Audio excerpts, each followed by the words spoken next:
Hello, hello, welcome, welcome, welcome. So we are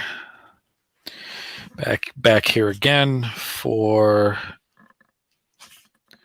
part 2 or video 2 of this Let's Read series. And the book we are doing this read along with is An Introduction to the Order of Skull and Bones by Antony C. Sutton. Last night we read through chapters 1 and 2. And in those chapters, we went over, we read the publisher's foreword, which talked a bit about Sutton and gave a general overview of who he was, and also the sort of suspicious manner of his death. And then we went into, let's see, is there a conspiracy explanation for recent history, the official establishment history, failure of official history, hypotheses and method, the devil theory of history, the Council on Foreign Relations, what is the order, how a member is chosen by the order, inside the order, the members of 1833, and we went over a brief list of some very prominent family names as well who belong to the Skull and Bones organization. So we will pick up right where we left off at chapter 3, and we will begin reading now. Memorandum number 3. How much is known about the order? The openly published literature on the order amounts to merely 2 articles over a span of 100 years. The Iconoclast, Volume 1, Number 1 only, published October 13th, 1873, and an already cited article in Esquire by Ron Rosenbaum, published in 1977. This book and its successors are based on unpublished archival material originating with the order. The Iconoclast, October 1873. Back in October of 1873, an enterprising Yale student stung to action because the order had taken over Yale finances and left the university near poverty, took it upon himself to publish an expose. Unfortunately, some of the anonymous students' acutest observations were buried in not-so-good verse. We will reprint some of the verse below as in the original Iconoclast because it's impossible to summarize. The Yale College newspapers, Courant and Record, had a blackout policy on the order. As Iconoclast puts it, quote, "We speak through a new publication because the college press is closed to those who dare to openly mention bones," end quote. The college press was controlled by the order. From time to time, Yale newspapers were run by editors in the order. For example, one noteworthy editor of the Yale Record, also in the order, was Thomas Cochrane, 1994, who went on to make a career as an influential partner in the influential banking firm of J.P. Morgan. 3 paragraphs in this anonymous publication summarize the Iconoclast accusation. First, there is a Yale secret society open only to a select few. Quote, for more than 40 years, a secret society called Skull and Bones has existed in Yale College. It receives a certain number of men from each class. These are chosen nominally by the members of the class. Although it is understood that a prominent man's influence avails for his friends and relatives through several years after his graduation. By observing the men elected from year to year, we find that they are chosen with a distinct end in view, namely, that of obtaining for the society the most honors. Some of these honors are given to literary, some to wealthy men. This, then, is the case. Men receive marks of distinction from Yale College or from their entire class, because of which they are taken into this secret society. Since Yale honors men, this fraternity professes to honor them also. End quote. Secondly, the iconoclast states that the order has obtained control of Yale, and its members care more for their society than for Yale.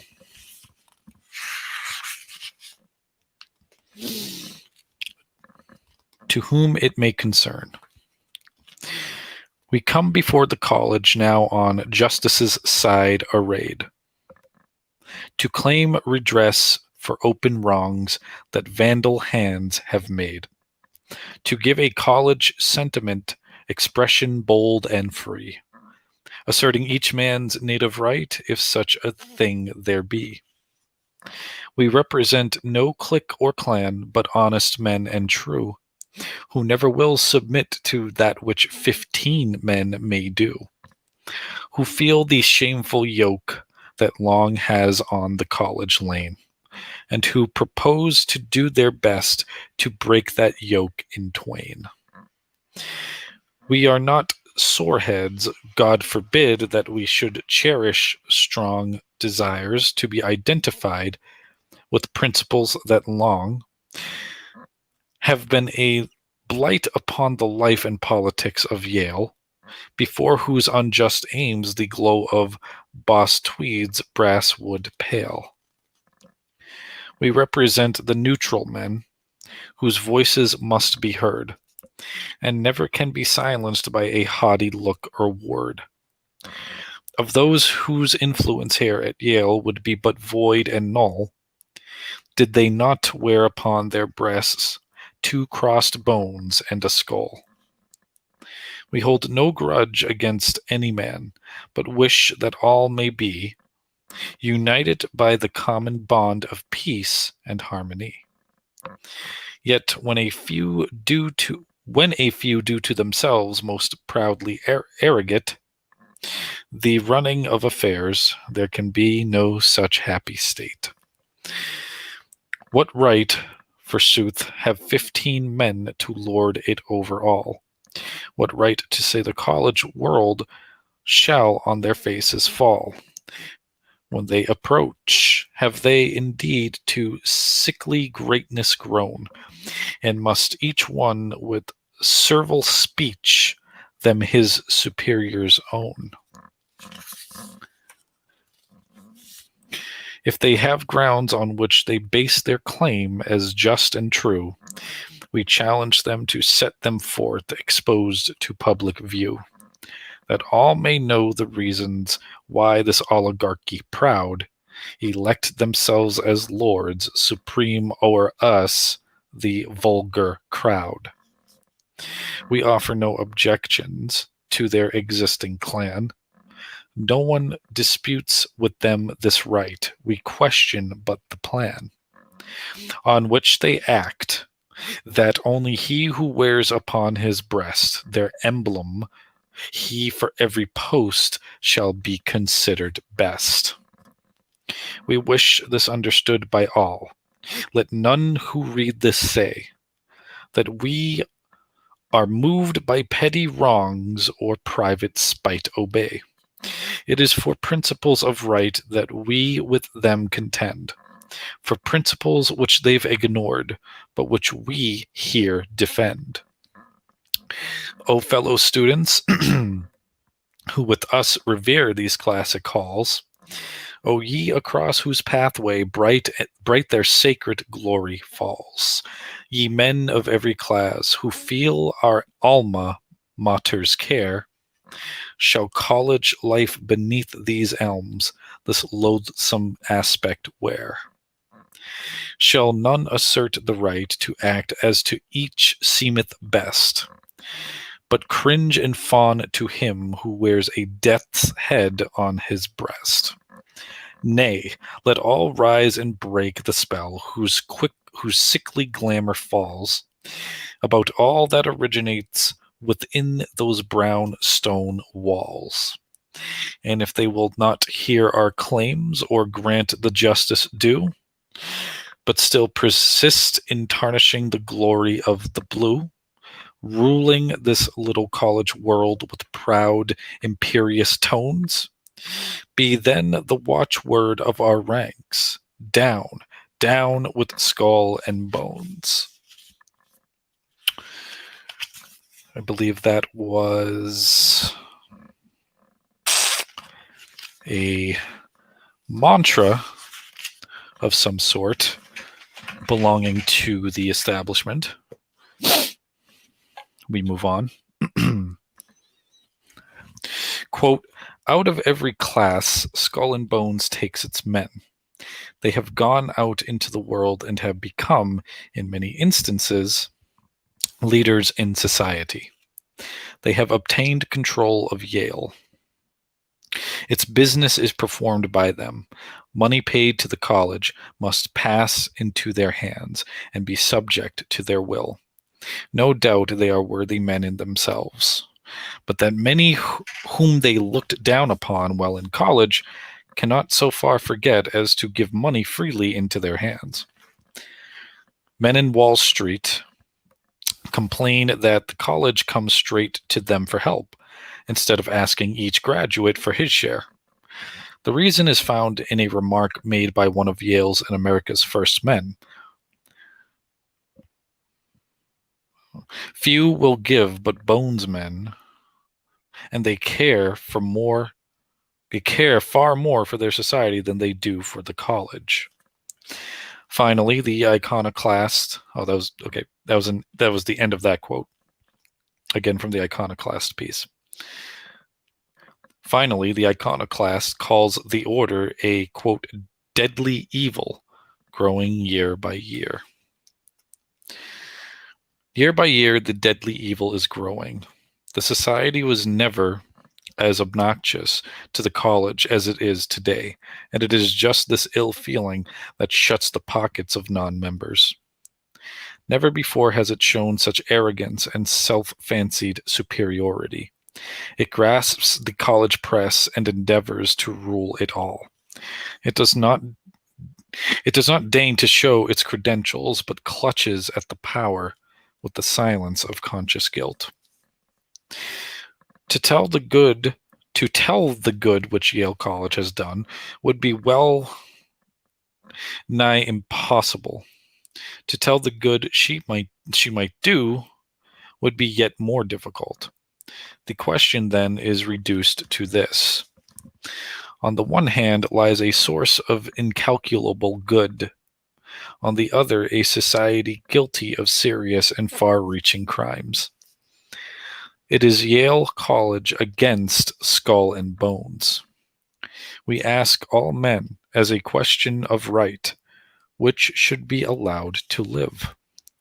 The power of the order is put to use on behalf of its members even before they leave Yale. Here's a case from the late 19th century which predates the cases we will present later and suggests how long immoral use of power has prevailed within the order. The favoritism shown to bonesmen.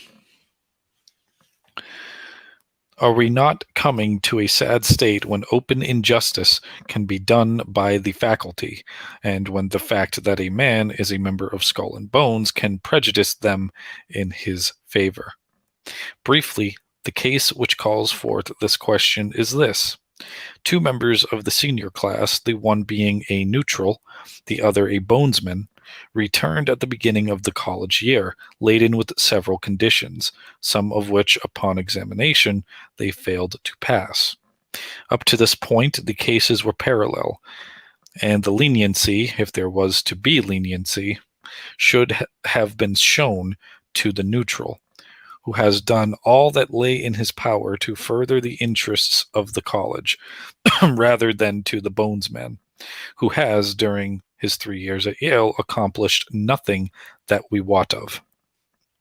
But, strange to say, the former has been suspended until the end of the term and obliged to leave town, not being permitted to pass another examination until he returns. The bonesman, on the contrary, is allowed to remain in New Haven, attends recitation daily, is called upon to recite, and will have a second examination in less than 6 weeks. Why is this distinction made? Oh, Mr. So-and-so is a special case, said a professor, a bonesman. The specialty, we presume, being the fact that Mr. So-and-so wears a death's head and crossbones upon his bosom. We understand that Mr. So-and-so claims to have been ill during vacation and offers the illness as an excuse for not passing the examination. But the neutral gentleman was also ill, as the faculty were expressly informed in a letter from his father. The circumstance has caused a very lively indignation throughout the senior class. It is certainly time for a radical reform when the gentleman who superintended our destinies and who should be just, if nothing else, can allow themselves to be influenced by so petty a thing as society connections. Esquire, September 1977. This is the second piece of writing on the order mentioned earlier. Only one article is known to have been published within the last 100 years on the order. Unfortunately, it is a superficial, almost mocking review and provides some enlightenment but little contribution to historical knowledge. The article is the, quote, Last Secrets of Skull and Bones by Ron Rosenbaum, Esquire, September 1977. Rosenbaum is a Yale graduate, attracted by the fictional possibilities of a secret society out to control the world. He is apparently not aware of the political implications. The contribution is a blend of known authentic documents and outright hearsay. On the other hand, Rosenbaum does make some notable observations. Among these are, quote, the people who have shaped America's national character since it ceased being an undergraduate power had their undergraduate character shaped in that crypt over there, end quote. Crypt meaning the, quote, temple on the Yale campus. Another comment, when a new member is initiated into the order, quote, tonight he will die to the world and be born again into the order as he will thenceforth refer to it. The order is a world unto itself in which he will have a new name and 14 new blood brothers, also with new names, end quote. And when Rosenbaum starts to inquire about the order, he is told, quote, they don't like people tampering and prying. The power of Bones is incredible. They've got their hands on every lever of power in the country. You'll see. It's like trying to look into the mafia. Remember, they are a secret society too. End quote. The Esquire piece is well worth reading. It gives a side of the order that doesn't concern us too much.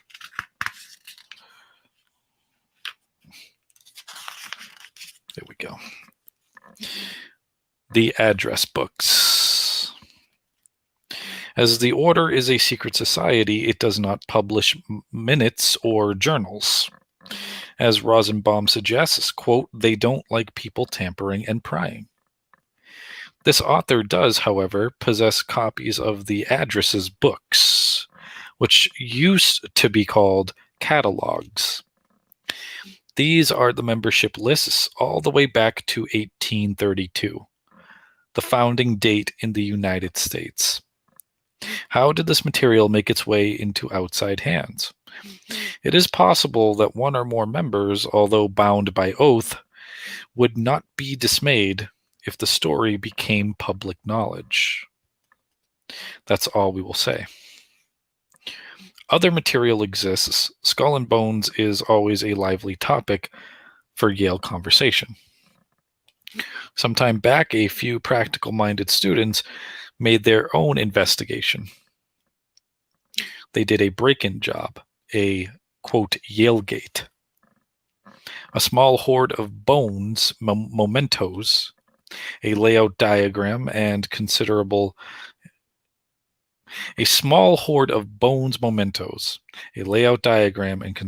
embarrassment resulted. The core of the research for this book is the addresses books. With these, we can reconstruct a picture of motives, objectives, and operations. The actions of individual members are already recorded in open history and archives. By determining when members enter a scene, what they did, what they argued, who they appointed, and when they faded out, we can assemble patterns and deduce objectives.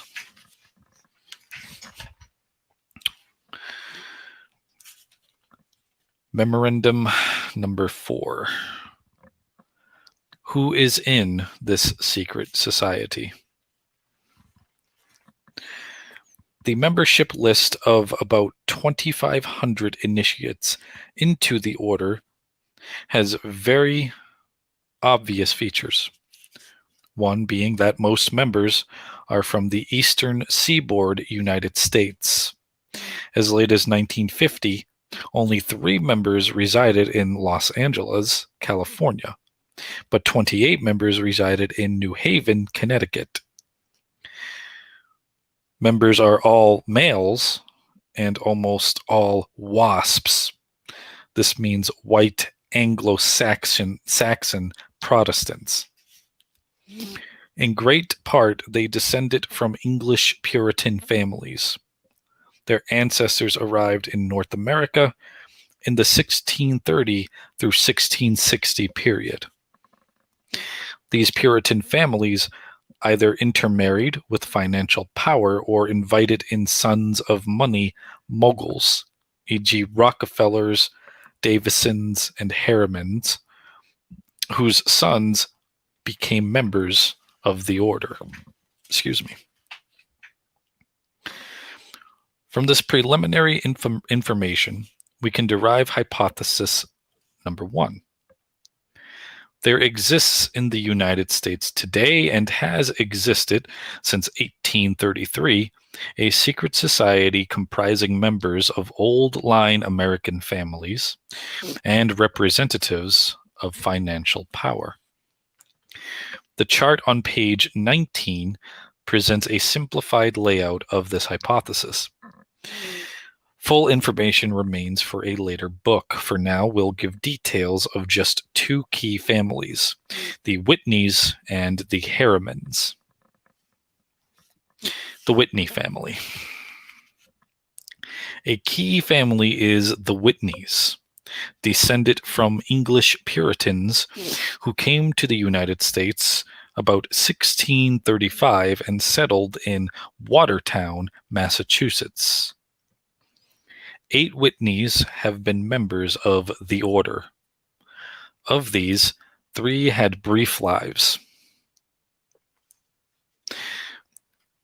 Emerson Cogswell Whitney died a few months after initiation, and Edward Payson Whitney, quote, disappeared in 1858, according to his biographer.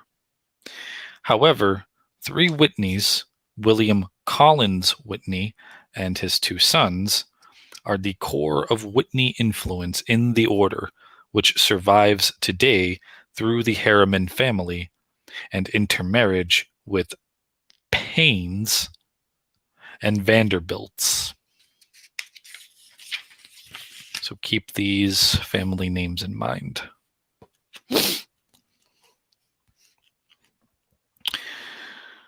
Hypothesis number 1. A secret society dominated by old-line American families and new wealth has existed from 1833 to the present day. And on this page, page 19, there is this chart that I wish I could screen share here, but I can't, so I will do my best now to describe what it looks like. So there is a circle in the middle of the page, and in the middle of that circle, it is written the order, so the Skull and Bones organization. And from this circle, there branches out a bunch of lines. And this is what is written at the end of each of these lines. The Whitney family, 1635, Watertown, Massachusetts. The Perkins family, 1631, Boston, Massachusetts. The Stimson family, 1635, again, Watertown, Massachusetts. Taft family, the Taft family, 1679, Braintree, Massachusetts. Wadsworth, the Wadsworth family, 1632, Newton, Massachusetts. The Gilman family, 1638, Hingham, Massachusetts. The Payne family, Payne family, Standard Oil. The Davison family, J.P. Morgan. The Pillsbury family, flour milling. The Sloane family, Sloane family, retail. The Weyerhaeuser family, lumber. The Harriman family, railroads. The Rockefeller family, Standard Oil. The Lord family, 1635, Cambridge, Massachusetts. The Bundy family, 1635, again, Boston, Massachusetts. And the Phelps family, 1630, Dorchester, Massachusetts. Too close for comfort, I would say.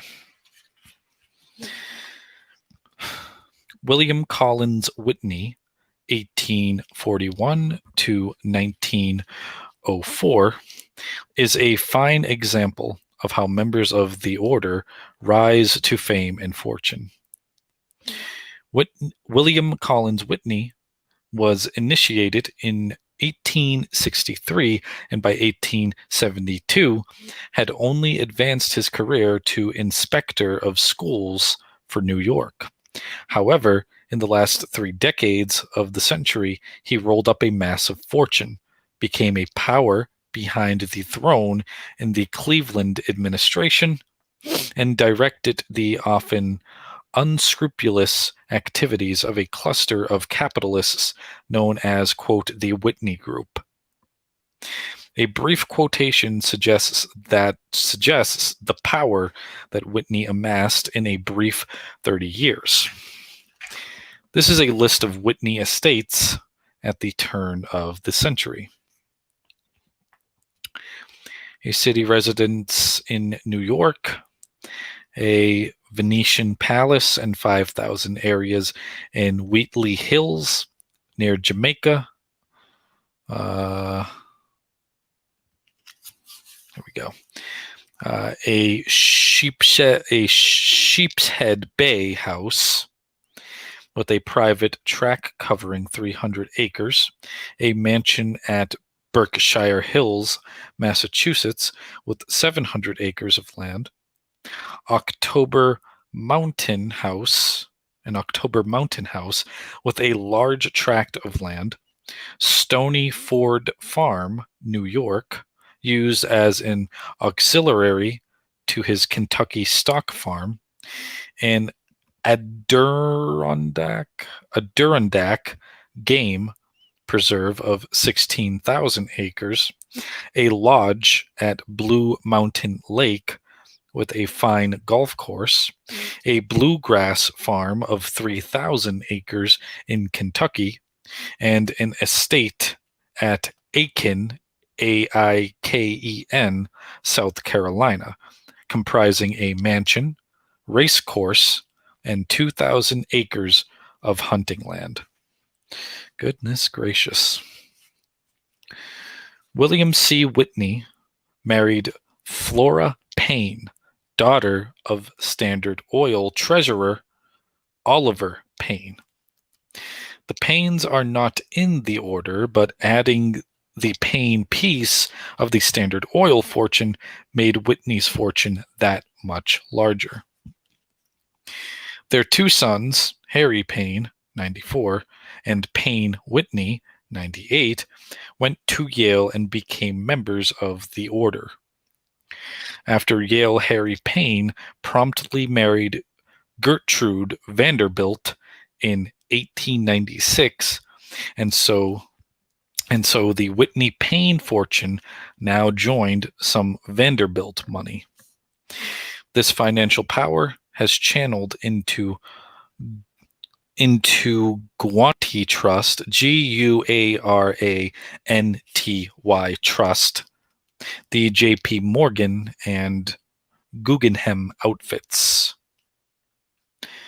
I apologize if I pronounce any of these names incorrectly. And it gets more complicated. For example, the son of Harry Payne Whitney, Cornelius Vanderbilt Whitney, married Mary or Marie Norton. After their divorce, Mary or Marie Norton Whitney married W. Averell Harriman, his first wife, who is today at 91 a key member. It is these tightly woven family and financial interlocks that make up the core of the order. So let's take a look at the Harriman family.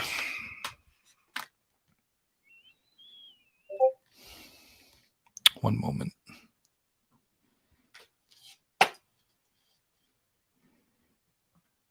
Okay. The Harriman family.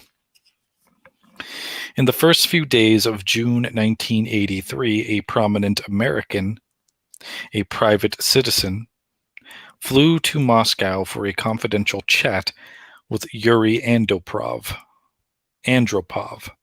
A State Department interpreter went along. This American was not the president, nor the vice president, nor the Secretary of State, nor any member of the Reagan administration. It was a private individual, W. Averell Harriman. The first time any American had talked with Yuri Andropov since the death of his predecessor, Brezhnev. Brezhnev. So who is W. Averell Harriman? The elder Harriman, a prominent and not too scrupulous railroad magnate, Magnate, sent both his sons to Yale. William Averell Harriman, 13, and Edward Rowland Noel Harriman, 17, joined the order. A good example of how old line families in the order absorbed new wealth families, although as history has unfolded, it may be that Harriman and his fellow investment bankers have dominated the direction of the order in the past few decades.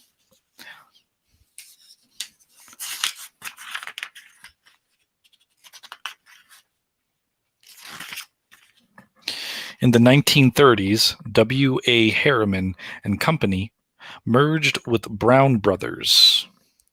This was an older financial house whose partners were also members of the order. Alexander Brown was founded 1800 in New York and Philadelphia. By the 1970s, the relatively unknown private international banking firm of Brown Brothers, Harriman, with assets of about $1.5 billion, had taken in so many of, quote, the Brotherhood, that out of 26 individual partners, no fewer than 9 were members of the order.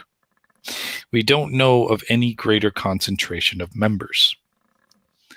And to make it more interesting, Prescott Bush, father of President George Herbert Walker Bush, both in the order, was a partner in Brown Brothers, Harriman, for over 40 years. Finally, because Brown Brothers, Harriman, is a private banking firm, it has relatively no government supervision and does not publish an annual report. In other words, we know nothing about its operations. At least we know nothing from Brown Brothers Harriman sources. Here's a lineup of Brown Brothers Harriman partners, who were also members of the order in the mid-1970s. There's a brief list here that we will go down now.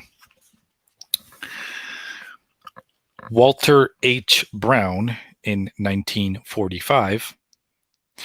Prescott Sheldon Bush in 1917. Granger Kent Costikyan, Costikyan, in 1929. Edward Rowland Noel Harriman, 1917. W. Averell Harriman, 1913. Stephen Young Horde, 1921. Robert Abercrombie Lovett, 1918. John Beckwith Madden, 1941. Knight, Knight, Woolley, 1917. It's worth thinking about this connection of names and the power it represents in the light of outside comments on the order over the years. After the title page of this volume, we reprint the verse of an anonymous Yale student of the 1870s. He commented on the requirement to put the order ahead of all else. The editor of the Iconoclast, also in the 1870s, wrote, quote, "And on their breasts they wear a sign that tells their race and name.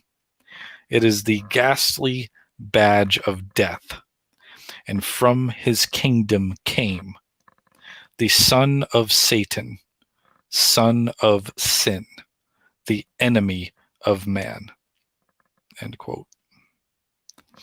Another writer in the 1870s called the order the, quote, Brotherhood of Death, end quote. Quote, outside already, in the doubtful dawn, thither from this side and from that slow sweep, and settle down in silence solidly.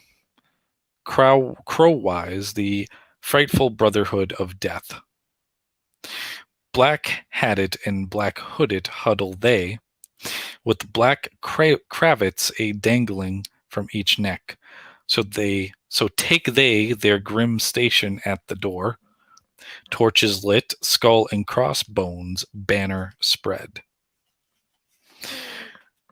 Some of the literature that's cited in here that I try to read, it's written in a like an older English, so it's harder for me to read. I do apologize.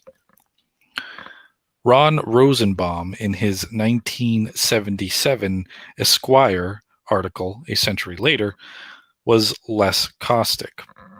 Rosenbaum called it a mafia.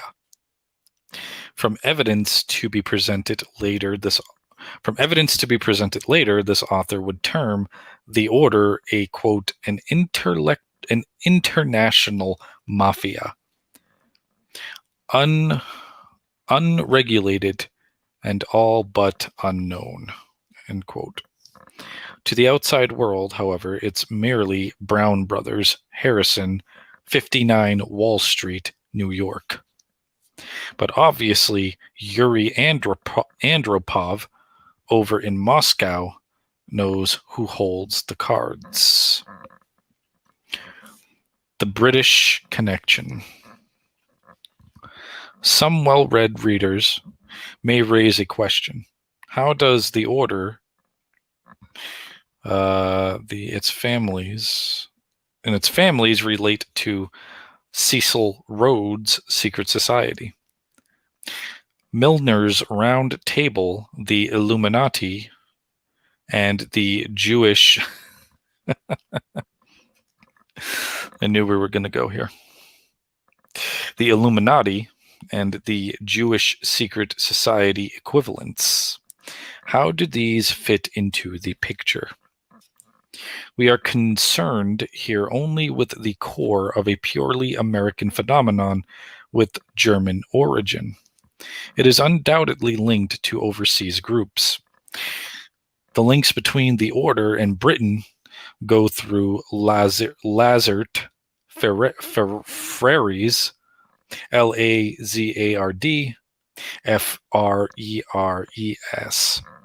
and the private merchant bankers. Notably, the British establishment was also founded at a university, Oxford University, and especially All Souls College at Oxford. The British element is called, quote, the group. The group links to the Jewish equivalent through the Rothschilds in Britain. Lord Rothschild was an original member of Rhodes, quote, inner circle.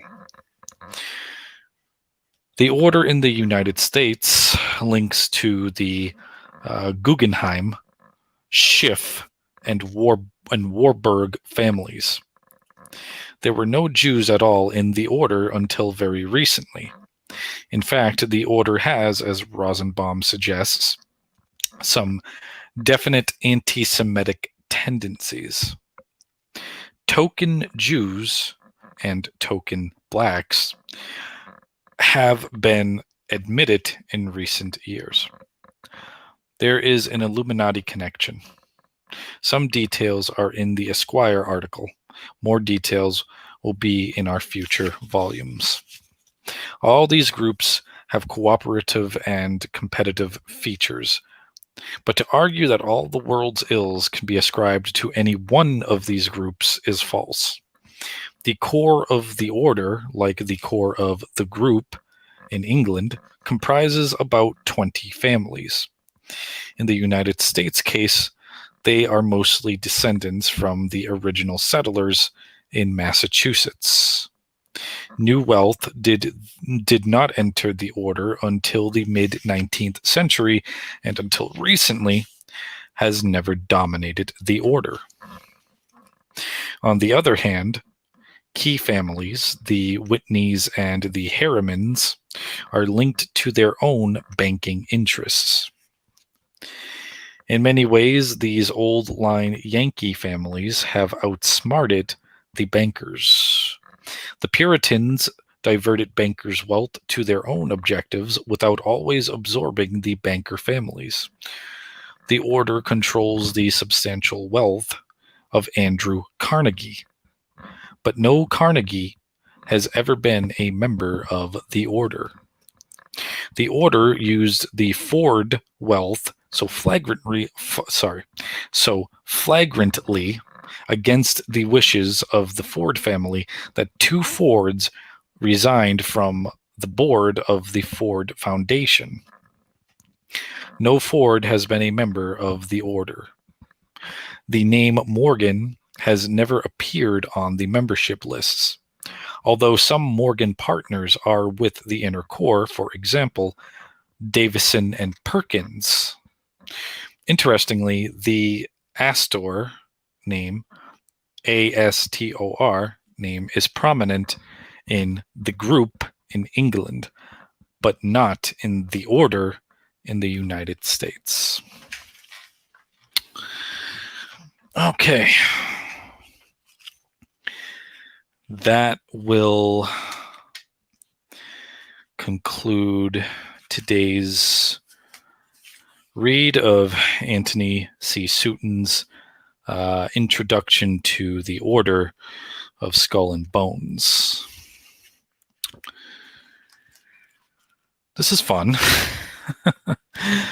We're getting through this work slowly but surely.